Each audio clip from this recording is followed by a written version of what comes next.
Janwada farm house గురించి చాలా స్పష్టంగా అక్కడ అధికారులను ఆదేశించారు. దాని మీద సర్వే జరుగుతుంది. దాని మీద చర్యలు తీసుకుంటారు. కంపల్సరిగా ఎఫ్టీఎల్లో ఉంటే కేటీఆర్ అయినా సరే, మంత్రి మల్లారెడ్డి అయినా సరే, పల్లా రాజేశ్వర రెడ్డి అయినా సరే, మా తిరుపతి రెడ్డి గారు అయినా సరే, మా ముఖ్యమంత్రి గారు స్పష్టంగా చెప్పారు, కూలగొట్టేది ఆగేది లేదని. ఇంకా తిరుపతి రెడ్డి గారి విషయం వచ్చినప్పటికల్లా వాళ్ళందరూ దుర్గం చెరువు సంబంధించిన వాళ్ళందరూ కూడా కోర్టుకు వెళ్ళారు. కోర్టు కూడా ఎందుకు వెళ్ళారు? గతంలో కూడా మా హైడ్రా కమిషనర్ గారు ముఖ్యమంత్రిగా చెప్పారు, నివాసాలు ఉన్న ప్రాంతంలో, ఎఫ్టీఎల్ బఫర్లో ఉన్న ప్రాంతంలో మేము వాటి తోలికి వెళ్ళము.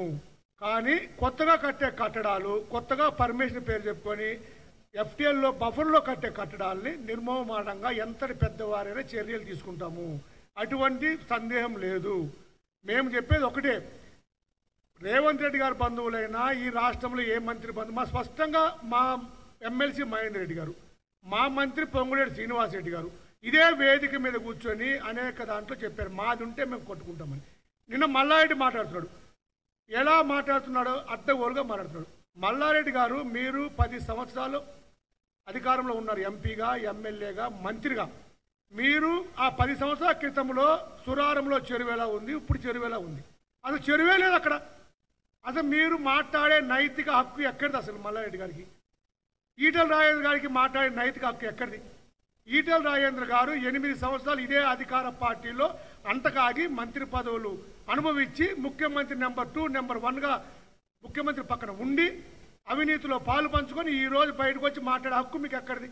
ఈ చెరువులు నాలాలు హైదరాబాద్లో కబ్జా కావడానికి గత 10 సంవత్సరాల పాలకులు కాదా? ఇదే సెక్రటేరియట్, ఇదే రాజ్భవన్ దగ్గర మీరు ఏం చేశారు ఈ 10 సంవత్సరాల నుంచి? ఎన్నిసార్లు కేసీఆర్ గారు మాట్లాడారు, ఎన్నిసార్లు మాట్లాడారు? మేము ఈ ఆంధ్ర పాలకులు, సమైక్య పాలకులు, కాంగ్రెస్ పాలకులు, గత పాలకులు ఇంకా సిగ్గులేకుండా మళ్ళీ అదే మాట్లాడుతున్నారు. 10 సంవత్సరాలు ఈ రాష్ట్రాన్ని భ్రష్టు పట్టించారు, మళ్ళీ అదే మాట్లాడుతున్నారు.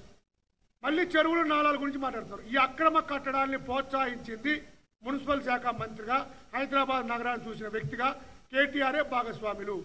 ఈరోజు ఏదైనా ప్రాసిక్యూషన్ చేయాలి అంటే మొట్టమొదటిగా కేటీఆర్ గారిని ప్రాసిక్యూట్ చేయాలి. కేటీఆర్ చేయాలి. మున్సిపల్ శాఖ మంత్రి హోదాలో ఈ అక్రమ కట్టడాలకు పర్మిషన్ ఇచ్చే వ్యక్తిగా. Thank you brothers.